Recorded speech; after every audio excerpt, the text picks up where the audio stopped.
Hi everyone, my name is Nyazika. Thank you so much for joining me on my channel. So in this video, another skincare reaction video.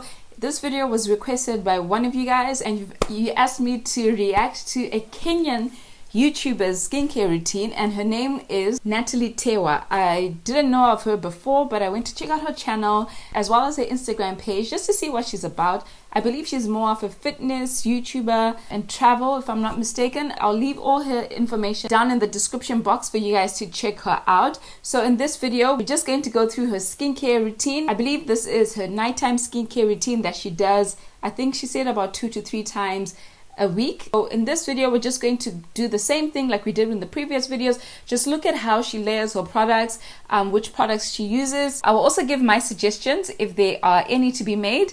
Just a reminder, I am not an esthetician or nor am I a dermatologist. This video is just for your information as well for entertainment reasons. However, I am a formulator. I do have my own skincare brand called Nyazika. I'll also leave that information down in the description box for you guys to take a look. Right, so enough for the introduction. Let's get into her skincare video. So this is actually a hotel room. I'm not at home, but this is the perfect routine if you're looking to give your skin like some more TLC, like more than what you normally do. You can do this like self-care Sunday kind of thing. Grab like, watch YouTube videos while you're doing all this stuff because it's quite long, but it's really good for your skin. So if you want to see more of that, then stay tuned. I'm going to show you guys all the steps and why I do them. I'll give you guys tips, of course. So because I have a bit of makeup on, very light makeup these days, I don't do a lot of makeup because with fading my scars and everything, I've found that I can actually just use powdered foundation, which is lightweight, and then I use concealer and stuff. So I'll show you guys my new makeup routine, but it's very simple. So this is micellar water from Garnier. It's a small travel size, which comes in handy if you're... So I already like the fact that she's starting to remove her makeup using micellar water instead of wipes, because I did mention in the previous reaction video. I'll leave that in the description box for you to have a look in case you missed it. Like I said in the previous video, you don't really necessarily need to use wipes. They're not really great for your skin, but if you like them, then you can continue with them, but make sure that you still go forward and wash your skin after you use wipes and after you use micellar water. So I'm just curious to know if she's going to wash her face after, because people have the misconception that once you use micellar water or wipes to remove your makeup, your skin is clean. So I hope that she follows through with a wash, but let's continue watching the video and see what she does next. Traveling like I am, so I'm just going to use a cotton pad and wipe the makeup off. Now that my makeup is off, I'm going to be using my cleanser for my next step. So this is my favorite one right now. This is the Garnier Gentle Clarifying Foam. I use a lot of Garnier products because they're affordable and they're very effective. So on the acne.org regimen, basically they were teaching you how to lather your cleanser before you apply it on your face. It activates the foam, which is what cleans your face really well. So always try to like lather it on your hand as much as you can before applying on your face. So when you have a cleanser and it lathers up, the ingredient that lathers up are surfactants. They can also be irritating to people with very sensitive skin. So if you have very sensitive skin, I would suggest that you use more of a gel cleanser or a milk cleanser. You don't always have to have foam in your cleansers to feel like your skin is clean. If you want more information on which cleanser is great for your skin type, I will leave the Beauty Basics series video on cleansers. I'll put that in the description box below. The traditional sense of feeling like your cleanser is working is that it forms up on your skin while you're washing your face. It doesn't necessarily need to form for it to cleanse your skin. So also have that knowledge that cleansers doesn't necessarily mean that it needs to form. You can have a very great cleanser that isn't harsh on your skin, that doesn't strip your skin too much, but really does the job of cleansing your skin really well. So if you do have a foaming cleanser, that's perfectly fine. There's nothing wrong with that. I just wanted to give you more information that cleansers are not necessarily always forming, and that doesn't mean that they're not cleansing your face. So just bear that in mind when you use cleansers which are gel based or milk cleansers or even clay based cleansers. They don't necessarily form, but they do cleanse well. My next step after this is going to be exfoliation. So this happens when I'm not using my chemical exfoliation. So I like to just use a physical, like a scrub, just basically a scrub. And I don't know if it's just me, but I like scrubbing my face when it's not wet, but She's doing an amazing job so far. She started off with the micellar water. She followed that through with a cleanser, which you should do. Another step that you could add, which I've mentioned before, is an oil cleanse. So you could start off with your micellar, then use an oil cleanser, and then use your liquid cleanser. So you can do 3 steps, or you can skip the micellar water, go straight with your oil cleanser, and then use your facial cleanser. That is the double step method. But if you really want to make sure your makeup is gone, then you can do the 3-step method. I don't know if that's a thing, but that's something that I've adopted. Moist but dry. So I don't know if you know what I mean, but there's no water on it because I feel like the particles, I'm able to work with the particles a bit better. So my favorite ones right now, this one has eucalyptus extract, zinc, and salicylic acid, and this one has salicylic acid and charcoal. So it's up to you. The best thing about these is that it's like a 3-in-1.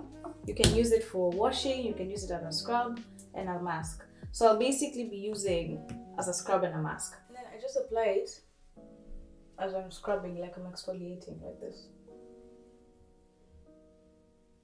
Okay, I just wanted to clarify what she said. She said that she's not doing a chemical exfoliation on this step, and it's a physical exfoliation because she wants to scrub her face. Again, if you love physical exfoliation, there's nothing wrong with that. However, these 2 products do contain a chemical exfoliation, which she said there is salicylic acid in both of those products. Salicylic acid is a BHA, which is a beta hydroxy acid. It's great for acne prone skin, oily skin. It really goes into your skin and unclogs your pores, which cause those breakouts and so forth. So these 2 products do have chemical exfoliation in them, although she did say that she's not doing a chemical exfoliation, she's doing a physical exfoliation. So that means this product has both a beta hydroxy acid, which is a chemical exfoliant, as well as pumice, I believe, which is a physical exfoliant because it's like grains that you exfoliate the top layer of your skin. So please do bear that in mind, that when you see these type of products, it's a physical exfoliation as well as a chemical exfoliation, not to then add something else that has chemical exfoliation because you've already done that. So just be mindful about that. Good to exfoliate once in a while because it helps to just lift off the dead skin cells on your skin, and also helps you, like if you have hyperpigmentation and all that stuff, you need to be doing a lot of exfoliation to get rid of like those scars, and just let your skin like generate new cells. So you can either because it has chemical exfoliation as well as physical exfoliation, and it says that it's a 3-in-1, I would suggest not to use that product every day, because I just think that when you say that, the marketing kind of misleads people, because people are like, oh, well, it's a face wash, I can use it every day, I just won't leave it on my skin as a mask, and then, or they will just use this product instead of actually washing their face first. So just be mindful. I'm not really enthusiastic or loving this product in particular, because I just feel like the marketing misleads people, especially if people are not really aware of what to use on their skin. So I suggest that you use different individual products just to make sure that your skincare routine is a bit simpler and you know what you're putting on your skin. So just have a standalone wash, have a standalone mask, have a standalone exfoliator, because this 3-in-1 wash, exfoliate, or scrub or whatever, and mask all in one, people would tend to use that every day, and then that's over exfoliating, and they might skip on the wash because it already says that it's a wash. So that's just my advice, or just my 2 cents about this particular product. Basically, those beginning steps were just to cleanse your face, get rid of any excess dirt and oil. Now we need to reintroduce moisture into the skin, so it's now we start with the layering of products. So my first step is always toner. I carried this in a travel thing. I got this from Miniso. So I put in here rose water from Maria Bodescu, and I've been using this Bodescu, I can't remember, but I'll put the details in the description box. So this I just use and spray it on my face. It helps to rehydrate. It feels really good. Even on the plane, when your face is so dry, this thing is really nice. I've been using also the pure, what is it called? The Witch Hazel by Thayers, which is very popular because it's nice and gentle, and it's also very good for like giving your skin moisture. So that's what I've been using, but I forgot to carry that one. So I have this rose water by Maria Bodescu, and that's what I'm using as a toner. My next step from there is my vitamin C serum. So this, as you can see, it's a bit thicker than the toner. So it's a little bit thicker than the toner, and this is vitamin C serum from Rather Beauty. So I'll use a few drops because with this a little goes a long way.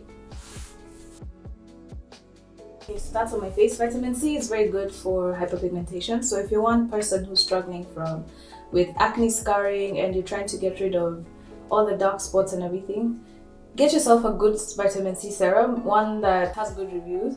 Okay, so I'm not a huge fan of Mario, unfortunately, because it's not a hydrating toner. It does have witch hazel in it. Yeah, so I'm not a really huge fan of witch hazel, which I've mentioned in the hydrating toners. Witch hazel is not that great for your skin, especially for hydrating. It's very stripping. So this Mario toner and the Thayer's one is all witch hazel toners.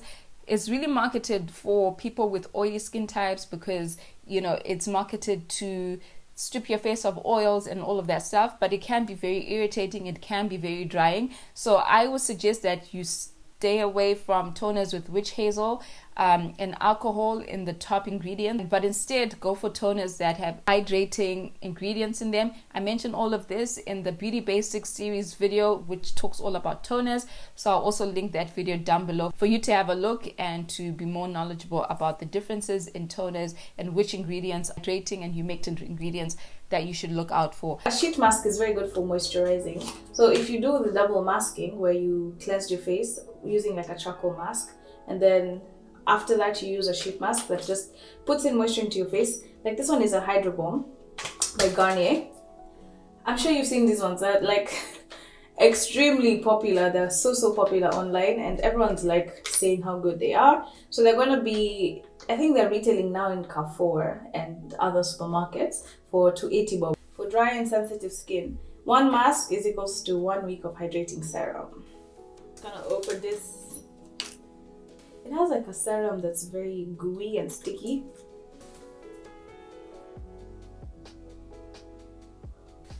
You know that feeling when you apply a product that your skin loves and then instantly you can feel like your skin feels so good.